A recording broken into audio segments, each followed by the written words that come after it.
When you have the perfect response in your head, but your fingers just can't keep up. We've all been there. Typing, deleting, retyping. Hinduism, a history. Hinduism दोस्तों एक ऐसा religion है जो हजारों सालों से जीवित है। एक ऐसा ट्रेडिशन जिसने इंडियन सबकॉन्टिनेंट में जन्म लिया और यहां के कल्चर को शेप किया। हिंदुइज्म सिर्फ एक रिलीजन ही नहीं बल्कि मेजॉरिटी ऑफ इंडियंस की इंटेग्रल पहचान भी है। लेकिन दोस्तों हिंदुइज्म एक ऐसा शब्द है जिसे खुद को हिंदू कहने वाले भी अक्सर पूरी तरह नहीं समझते। कोई इसे रिलीजन कहता है तो कोई इसे एक वे ऑफ लाइफ बताता है। आखिर हिंदुइज्म का सही मतलब है क्या? अपनी इस वीडियो में हम इसी सवाल का जवाब जानने की कोशिश करेंगे और समझेंगे कि हिंदुइज्म कैसे वे ऑफ लाइफ की तरह शुरू होकर एक रिलीजन के फॉर्म में डेवलप होता है। दोस्तों हिंदुइज्म दुनिया के सबसे पुराने रिलीजन्स में से एक है। इसकी शुरुआत कब हुई इसका कोई डेफिनेट आंसर नहीं मिलता, लेकिन ऐसा माना जाता है कि यह 4000 सालों से भी पुराना है। आज दुनिया के लगभग हर कोने में हिंदुइज्म को फॉलो करने वाले लोग रहते हैं, जिनमें से 90% इंडिया को बिलोंग करते हैं। फॉलोअर्स के मामले में लगभग 900 मिलियन फॉलोअर्स के साथ हिंदुइज्म क्रिश्चियनिटी और इस्लाम के बाद तीसरा सबसे बड़ा रिलीजन है।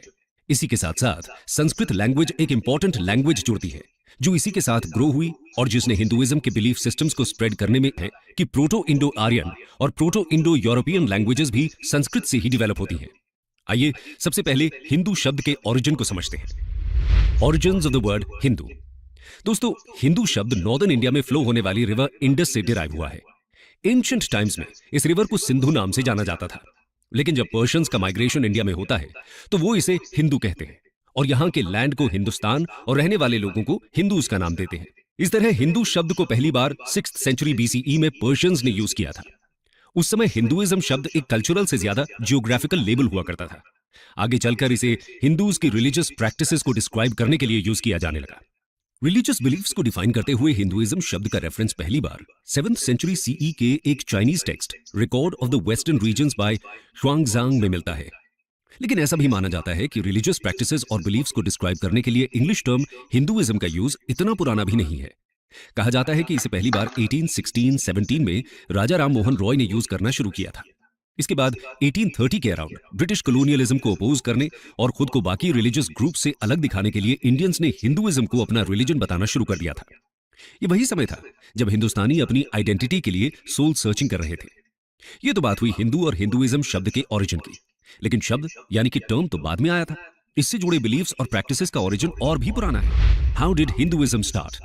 दोस्तों क्रिश्चियनिटी और इस्लाम की तरह हिंदुइज्म का कोई सिंगल फाउंडर नहीं है और इसका ओरिजिन रिकॉर्डेड हिस्ट्री से भी पुराना समझा जाता है। हिंदूज अपने रिलीजन के लिए सनातन धर्म टर्म यूज करते हैं, जिसका मतलब है इटर्नल फेथ, यानी कि ऐसा धर्म जो हमेशा से है। इंडस वैली सिविलाइजेशन में कुछ ऐसे एविडेंस मिले हैं जो या तो हिंदुइज्म का पार्ट है या उसे इन्फ्लुएंस करते हैं। उदाहरण के तौर पर यहां मिलने वाली proto Shiva seal, mother goddess को रिप्रेजेंट करने वाली टेराकोटा फिगरिन्स, स्वास्तिकास, लिंगास, सीक्रेट एनिमल्स की इमेजेस एटसेट्रा आज हिंदुइज्म का एक पार्ट है। इसलिए यह माना जाता है कि किसी न किसी फॉर्म में हिंदुइज्म उस समय से एग्जिस्ट कर रहा था। ऑर्गेनाइज्ड तौर पर हिंदुइज्म की शुरुआत वैदिक कल्चर से मानी जाती है, क्योंकि इसी समय हिंदूज के सीक्रेट टेक्स्ट वेदास का ओरिजिन हुआ था। यानी कि हिंदुइज्म का फर्स्ट लिटरेरी एविडेंस हमें वैदिक पीरियड में मिलता है। चलिए ये तो समझ में आ गया कि हिंदुइज्म का ना तो कोई फाउंडर था और ना ही कोई डेफिनेट डेट है इसकी शुरुआत की। लेकिन कुछ कोर बिलीफ्स हैं जो हिंदुइज्म को डिफाइन कर सकते हैं।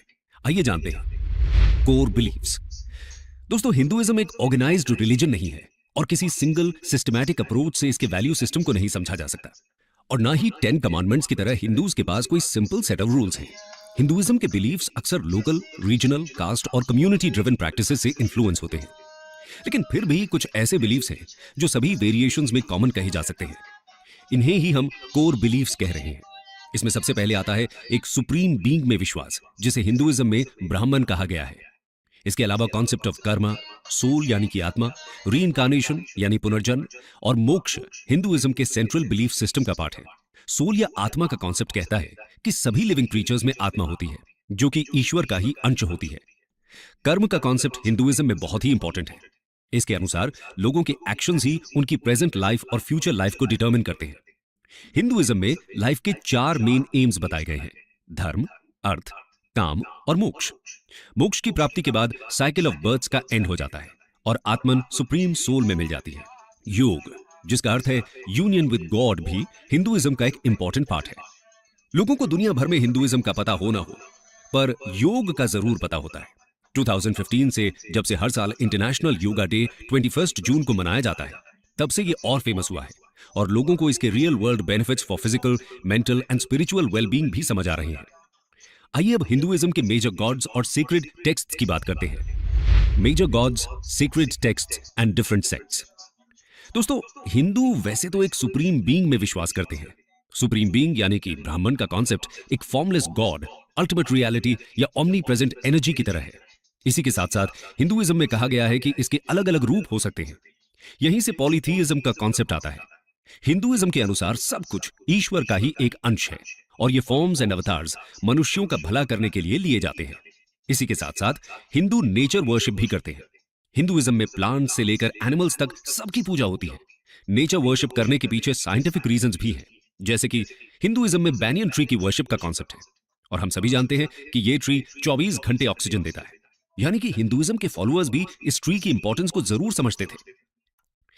If you're 17 or 18 right now, you are sitting on the biggest opportunity of your life. While everyone else is stuck in lectures, you could be building your very first startup. But let's इसी तरह medicinal value वाले तुलसी plant, आंवला यानी कि Indian gooseberry जैसे trees को भी पूजा जाता है। कोरोना के समय जब विटामिन सी को अच्छे से लेने की सलाह दी गई, तब हम सब ने आंवला का सेवन और शुरू कर दिया। आयुर्वेद इसे सुपर फूड बुलाता है और हमें हर रोज इसे लेने की सलाह भी देता है। इसके अलावा वैदिक पीरियड में जहां इंद्र को मेजर गॉड की तरह पूजा जाता था, वहीं लेटर पीरियड में ट्रिनिटी का कॉन्सेप्ट डेवलप होता है। इसके अनुसार 3 मेजर गॉड्स हैं: Brahma the creator, Vishnu the preserver and Shiva the destroyer. Hinduism में फेमिनिन एनर्जी को भी वर्शिप किया जाता है। इसे गॉडेस शक्ति माना गया है और किसी दूसरे मेजर रिलीजन में गॉड को फेमिनिन फॉर्म में वर्शिप करने का कॉन्सेप्ट नहीं दिखता। इसके अलावा मल्टीपल गॉड्स एंड गॉडेसेस हैं जिन्हें अलग अलग एट्रीब्यूट से जोड़ा जाता है, जैसे कि लॉर्ड गणेशा को रिमूवर ऑफ ऑब्स्टिकल्स यानी कि विघ्नहर्ता कहा गया है, तो देवी सरस्वती को गॉडेस ऑफ नॉलेज। जिस तरह हिंदुइज्म का कोई सिंगल फाउंडर नहीं है, ठीक उसी तरह बाइबल या कुरान के जैसे कोई सिंगल बुक भी हिंदुइज्म को रिप्रेजेंट नहीं करती, बल्कि मल्टीपल टेक्स्ट्स हैं जो हिंदुइज्म में सीक्रेट माने गए हैं। इसमें सबसे पुराने हैं 4 वेदास: ऋग्वेद, यजुर्वेद, सामवेद और अथर्ववेद। हिंदू मान्यता के अनुसार वेदास इटर्नल ट्रूथ को रिप्रेजेंट करते हैं और खुद ईश्वर ने इन्हें सेजेस यानी ऋषिज को रिवील किया था। इसके अलावा उपनिषद्स, पुराणस, एपिक्स, रामायण एंड महाभारत और भागवत गीता हिंदूज की मेजर होली बुक्स हैं। बाकी रिलीजन्स की तरह हिंदूज के भी डिफरेंट सेक्ट्स देखने को मिलते हैं। इसमें 4 मेजर सेक्ट्स हैं: वैष्णव, शैव, शक्त और स्मर्तस। वैष्णव लॉर्ड विष्णु को वर्शिप करते हैं, शैव लॉर्ड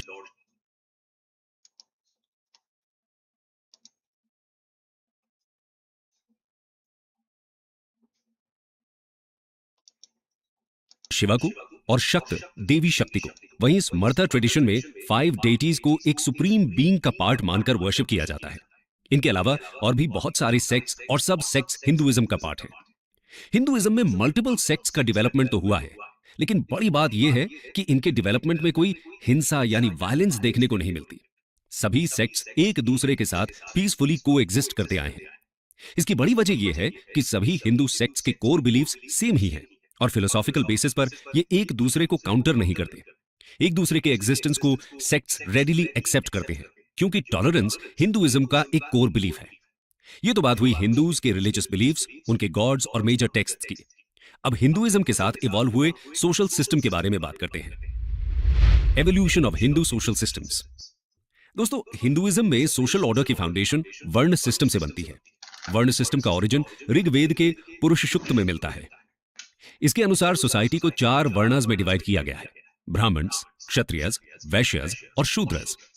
यह डिवीजन कर्म के बेसिस पर किया गया था, जिसमें इंटेलेक्चुअल और स्पिरिचुअल एक्टिविटीज में काम करने वालों को ब्राह्मण कहा गया, पब्लिक को प्रोटेक्ट करने वाले यानी कि वॉरियर क्लास को क्षत्रियस, स्किलफुल प्रोड्यूसर्स को वैश्यस की कैटेगरी में रखा गया और अनस्किल्ड लेबरर्स को शूद्रस बोला गया। लेकिन आगे जाकर यह सिस्टम रिजिड होने लगा और बर्थ के बेसिस पर डिवीजन शुरू हो गया। इसके अलावा बहुत सी क्लासेस को वर्ण सिस्टम से बाहर रखा जाने लगा और उन्हें अनटचेबल्स मान लिया गया। इन्हें केवल मीनियल जॉब्स करने की अनुमति दी जाती थी। उसके बाद वर्णस में भी सब डिवीजन होने लगे और कास्ट सिस्टम यानी कि जातीज का डेवलपमेंट शुरू हो गया था, जिसकी वजह से सोशल सिस्टम बहुत ही कॉम्प्लेक्स हो गया।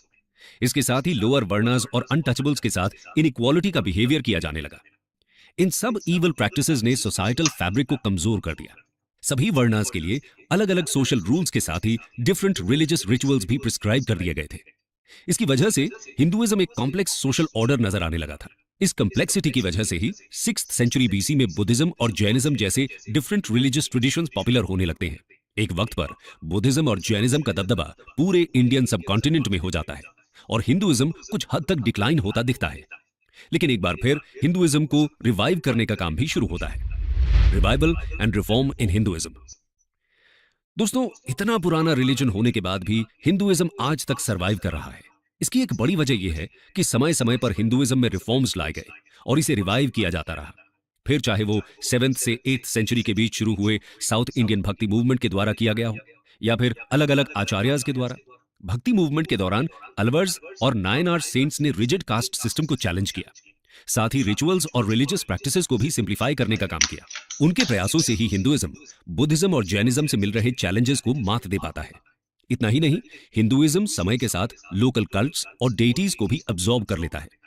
फिर बात चाहे नागा कल्ट की हो, यक्ष यक्षिणी कल्ट की या फेमस जगन्नाथपुरी की, जिन्हें ट्राइबल डेटी माना जाता है, धीरे धीरे सब हिंदू पैंथियन का हिस्सा बन जाते हैं।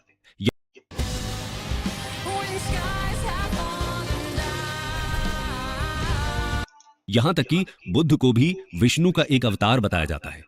यह स्ट्रैटेजी भी हिंदुइज्म के सर्वाइवल में इंपॉर्टेंट रोल प्ले करती है। हिंदुइज्म को रिवाइव करने की बात हो और आदि शंकराचार्य का नाम ना आए, ऐसा तो हो ही नहीं सकता। शंकराचार्य ने 8th सेंचुरी एडी में हिंदुइज्म को रीऑर्गेनाइज और रिफॉर्म करने का काम किया। इन्होंने अद्वैत फिलॉसफी को पॉपुलराइज किया, जिसके अनुसार सिर्फ ब्राह्मण ही सत्य है और बाकी सारा संसार बस उसकी ही माया है। शंकराचार्य हिंदू फिलॉसफी को पॉपुलराइज करने के लिए पूरे इंडिया में ट्रैवल करते हैं। इस दौरान अलग अलग थिंकर्स के साथ वो डिबेट्स और डिस्कोर्सेज में भाग लेते हैं। इन्होंने इंडिया के 4 कॉर्नर्स में मॉनेस्ट्रीज एस्टैब्लिश की थी, जिन्हें मठस या पीठस कहा जाता है।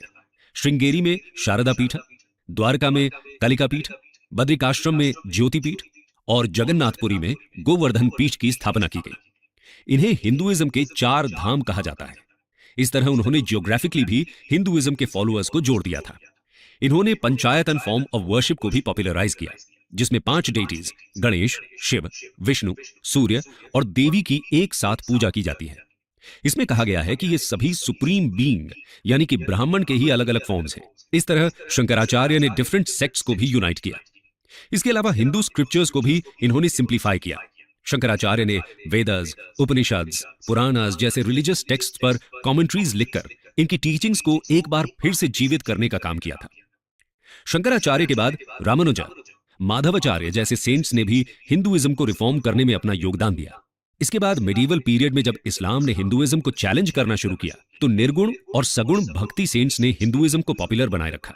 इसमें रामानंद, कबीर, नानक, मीराबाई, तुलसीदास जैसे सेंट्स का योगदान रहता है। अगर मॉडर्न पीरियड की बात करें तो राजा राम मोहन रॉय, स्वामी दयानंद सरस्वती और स्वामी विवेकानंद जैसे रिफॉर्मर्स ने हिंदू ग्लोरी को एक बार फिर से रिवाइव किया था। 19th सेंचुरी में इन सोशो रिलीजियस रिफॉर्मर्स की वजह से क्रिश्चियन मिशनरीज हिंदूज को कन्वर्ट करने में बहुत ज्यादा सफल नहीं रहते। जिस तरह की सफलता इन्हें अफ्रीका या दूसरी कॉलोनीज में मिली थी, इंडिया में वैसी सफलता देखने को नहीं मिलती। स्वामी विवेकानंद ने 1893 में शिकागो में ऑर्गेनाइज्ड वर्ल्ड रिलीजियस कॉन्फ्रेंस में जाकर वर्ल्ड स्टेज पर हिंदुइज्म की फिलॉसफी को पॉपुलराइज किया। स्वामी जी की स्पीच पर कमेंट करते हुए एक अमेरिकन न्यूज़पेपर ने लिखा था कि ऐसे रिच रिलीजियस ट्रेडिशन वाले देश में क्रिश्चियन मिशनरीज को भेजने की क्या जरूरत है। इस तरह रेगुलर इंटरवल्स पर हिंदुइज्म में रिफॉर्म मूवमेंट्स होते रहे हैं। हिंदू फिलॉसफी में कहा भी गया है कि जब जब धर्म संकट में आता है, तब तब उसकी रक्षा के लिए खुद ईश्वर अवतार लेते हैं। इसलिए ये रिफॉर्म मूवमेंट्स हिंदू फिलॉसफी द्वारा भी जस्टिफाई किए जा सकते हैं। हिंदुइज्म इटर्नल रहा है क्योंकि ये स्टैटिक नहीं है और इसमें खुद को नया बनाने की एबिलिटी भी दिखती है। अथर्ववेद में सनातन वर्ड का एक्सप्लेनेशन भी कुछ इसी तरह है। सनातनम एनम अहुह उत अद्याः स्यात् पुनर्नवः, meaning they proclaim him to be eternal but he may become new again even today. Hinduism का सबसे यूनिक फीचर है इसकी डाइवर्सिटी। डिफरेंट लेवल पर वेरिएशंस और डाइवर्सिटी होते हुए भी ये यूनिटी को कैसे रिप्रेजेंट करता है, ये समझने की जरूरत है। How Hinduism encompasses the concept of unity in diversity. दोस्तों, हिंदुइज्म में असंख्य देवी देवताओं का कॉन्सेप्ट है, मल्टीपल रिलीजियस टेक्स्ट्स हैं, अलग अलग सेक्ट्स भी इसका पार्ट हैं। साथ ही रिचुअल्स और बिलीफ्स में भी बहुत ज्यादा डाइवर्सिटी देखने को मिलती है। इस सब के बाद भी हिंदुइज्म अपने फॉलोअर्स को यूनाइट करता है, क्योंकि हिंदू फिलॉसफी इतनी फ्लेक्सिबल है कि सभी व्यूज को इसने एक्सेप्ट किया है। हिंदुइज्म में मान्यता है कि रास्ते अलग अलग हो सकते हैं, लेकिन सबकी मंजिल एक ही है। हिंदुइज्म तो बाकी रिलीजन्स को भी सत्य ही मानता है। इसमें कहीं भी ये कॉन्सेप्ट नहीं है कि हिंदुइज्म के अलावा जो रिलीजन्स हैं वो ईश्वर की प्राप्ति का मार्ग नहीं हो सकते। इसी वजह से हिंदुइज्म को एक टॉलरेंट रिलीजन भी बोला जाता है। लेकिन टॉलरेंट शब्द इस कॉन्सेप्ट को जस्टिफाई नहीं करता, क्योंकि हिंदूज न सिर्फ दूसरे रिलीजन्स का सम्मान करते हैं, बल्कि उन्हें भी हिंदुइज्म की बराबरी पर ही रखते हैं। इसलिए हिंदुइज्म में फोर्स्ड कन्वर्शन का कॉन्सेप्ट भी नहीं आता।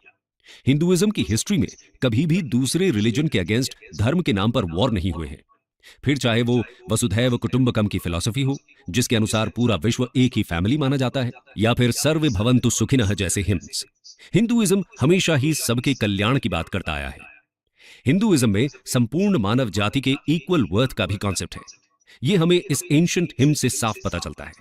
अज्येष्ठसु अकनिष्ठसु इति संभ्रात्रो वहादुहु सौभाग्यः, जिसका मतलब है कि no one is superior, none inferior, all are brothers marching forward to prosperity. Got a $1 billion web app idea? Now you can turn it into reality with Hostinger Horizons. यही वजह है कि आप चाहे शिव की पूजा करते हो, या कृष्ण की, या फिर देवी के भक्त हो, या शायद किसी की पूजा ही ना करते हो, लेकिन फिर भी आप खुद को हिंदू कह सकते हैं। हिंदू होने के लिए ना तो किसी एक भगवान की वर्शिप करना कंपलसरी है, और ना ही किसी मंदिर में जाना, यहां तक कि किसी एंशिएंट स्क्रिप्चर की स्टडी करना भी मैंडेटरी नहीं है। हिंदुइज्म तो सबको अपना मानता है। अगर आप खुद को हिंदू मानते हो तो आप एक हिंदू ही हो, फिर चाहे कितनी भी डाइवर्सिटी आ जाए, हिंदुइज्म आपको उसके 900 मिलियन से ज्यादा फॉलोअर्स के साथ यूनाइट कर ही देता है। कंक्लूजन दोस्तों, जैसे हमने देखा कि बाकी रिलीजन्स की तरह ना तो हिंदुइज्म के पास कोई सिंगल फाउंडर है, ना कोई सिंगल टेक्स्ट, और ना ही कोई सिंगल गॉड। इसीलिए इसे ट्रेडिशनल रिलीजन की डेफिनेशन में समझ पाना मुश्किल होता है। एक रिलीजन से ज्यादा ये अ वे ऑफ लाइफ की तरह डेवलप होता है। लेकिन समय के साथ दूसरे रिलीजन्स का डेवलपमेंट शुरू होता है, और ये सभी हिंदू वे ऑफ लाइफ को चैलेंज करते हैं। इन्हीं को काउंटर करने के लिए और इनके कंपटीशन में हिंदुइज्म एक रिलीजन की फॉर्म लेने लगता है। हिंदू परंपरा के अनुसार अपने धर्म को सनातन धर्म कहा गया है, और धर्म शब्द की परिभाषा रिलीजन से अलग भी बताई जाती है। धर्म का मतलब एक सेट ऑफ रूल्स माना गया है, और सनातन